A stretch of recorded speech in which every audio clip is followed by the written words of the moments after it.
maybe for the people they're not happy to hear that, but for me the most important thing is to defend, and to defend as a team as well, and then we will get further as a team. If we defend first, then we can win games, and after that we'll see. If we first defend good, then maybe I hope I can score some goals, of course. Defensive brain first of all, though. Yeah, that's really important. Yeah. You are the anchor in a back line that's changed a great deal over the summer.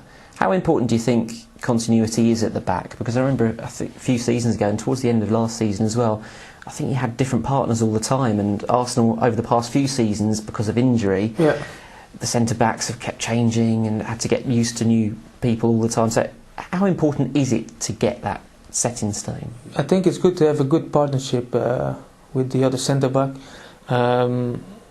because I don't want to say it's a dangerous zone, but it's if you make a mistake there, most of the time it can be a goal. So you have to be focused really good, and the partnership with your other centre-back, it's really important, I think. Sebastian Schillaci has joined you at the back. How do you rate him as a player? What do you know about him? I don't know about him very much, but he's an international player. He played for Sevilla, who's a really good side. So I'm happy to have him here, because I think he's a good player, and in the following weeks I'm going to see what his abilities are as a player. How has Lauren impressed you so far? At the moment, he impressed me a lot. On training, the first weeks already, I've seen he's a good player. He's tight in marking. He has a good pass in his feet. He's a good football player, and he showed that at the Emirates. You know, it's not always easy to play a first game at the Emirates against Milan and Celtic. So he did really well, and after he did a great job in Liverpool. So he has shown us that he's really good for us, and he's a really good player. And you feel as though your understanding's developing quite nicely as well? Yeah, it's going well. I think at the moment we haven't played that much games together, but we are quite similar as a player. I think we want to mark tight and play football. So I think it's going to be a good partnership, I hope. Do you miss having a senior figure at the back, because you've sort of suddenly been promoted with William leaving, Sol leaving, Mikel as well, all these big, older players? Suddenly it's, well, you're the man. Yeah, that's why I'm happy that Schillaci is coming, because he's an experienced player, and the boss said to me one time, he said, if you play as a centre half, it's all about making decisions in your head, and that's then it's good when you have the experience, because you have situations before, and then you can make a better decision. And if you have somebody who's 30 years old, he has a lot of experience, and he can make the decision better than somebody who's 22, for example. So I'm happy he's here, and I think I can learn a lot from him and from the boss as well. So. You captained Arsenal in the Emirates Cup this year, captain of your country too. How much does that armband mean to you, and what does it do to you as a player? It gives you responsibility, of course. I think it gives you confidence as well if the boss says you're the skipper at that time.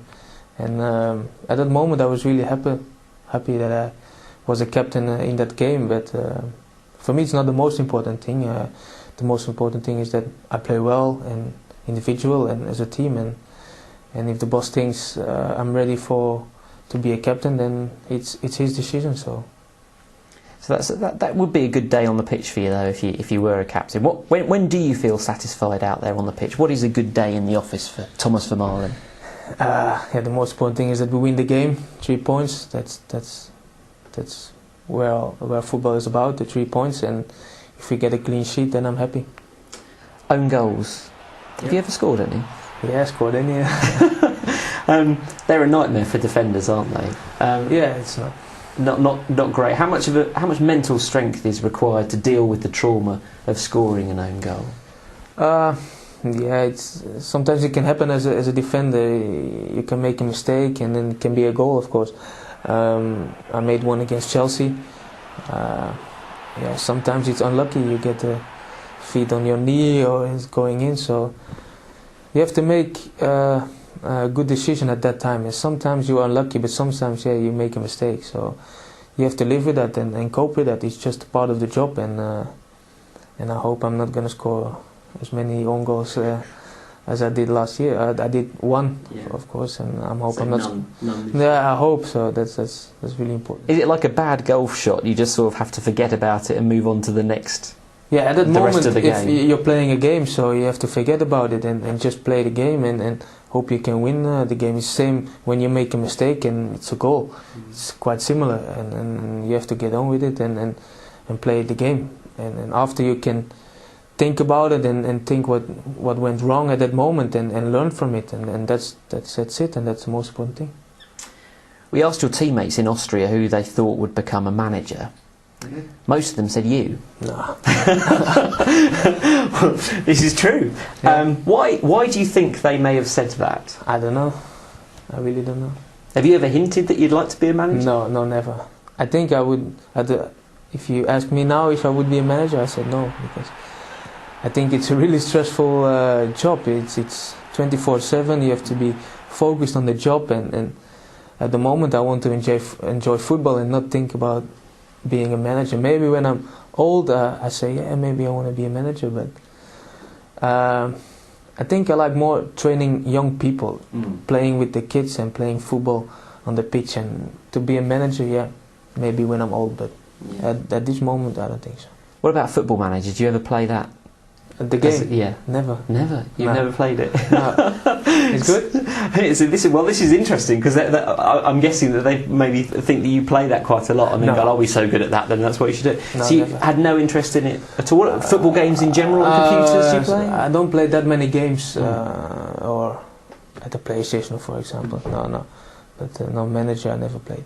What kind of stuff do you do then in your spare time? Because there's a whole thing when a lot of footballers, it's PlayStations. All the time. Yeah, sometimes I play it, but not a lot of times. I'm spending time with my girlfriend here. She's here as well in London, and sometimes we go out in the afternoon for a drink. We have a dog as well, so we go for a walk, just relaxing. Sometimes we have to take a rest in the afternoon, sleep a little bit, go for dinner. That's what I like. We're asking all the players about shirt swapping. Is this something that you do at the end of matches normally? Sometimes I do, but not regularly.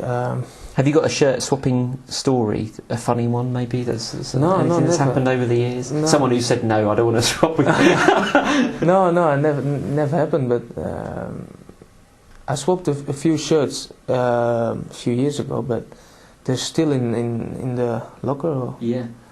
So I don't know why I'm swapping them, because I don't do anything with it. And my girlfriend said once, you have to do something, make it nice and put it on the wall, for example. Then maybe if I do it, then I will start swapping again. So who have you got then at the moment? Which shirts? At the moment I have a few Arsenal players, because I played a lot against Arsenal. I have Touré, I think, Kolo Touré. I have Sendros. I have a big one, Adriano as well, from Inter Milan, we played against. So these are the biggest players I have. Have you washed them yet, or are they still sort of covered in sweat from the actual games? No, I washed them, of course. I was going to say, that's why your girlfriend's going, there's a funny smell in here, Thomas. No, she washed them, so it's good. I read something that your dad said, he's quite good actually, isn't he? He's quite surprised at how good you are. He said that? There was one article where it said, apparently even his dad is impressed. Oh, yeah. No, but what I've said, when I was young, I was not the biggest talent in the club, and my parents were not pushing me all the time, like, you have to play and you have to be a big player. It's just let me play, and I think that's the best way, because sometimes I see when parents, when they are watching their young children, they think they are the new Messi, but just let them enjoy playing football and don't put pressure on them because you're too young. And when you get older, they need the pressure to perform, but at that stage, no. It's true. I heard an interview with Gary Lineker the other day talking about how he hates the when parents are watching their kids play football on a Sunday morning, they're all shouting, but it's true. And apparently it has a negative effect. Of course, because they don't like the game anymore, because if they play football they think, my parents are going to scream, and so they don't love the game anymore. Anyone in particular that you simply couldn't have made it without? You mentioned your parents and that they weren't pushy, but personal or professional, one person in particular who you have to thank for all this? For example, for sure my family, my girlfriend at the moment, really important. If you look professional, I think it would be maybe Danny Blind from Ajax. Why? Because he believed in me. I had him as a youth trainer. I was a captain with him, so he believed in me, and I had some difficult moments as well when I was young.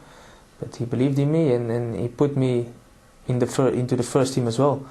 And he let me play regularly every game. So for me, he was really important. Yeah.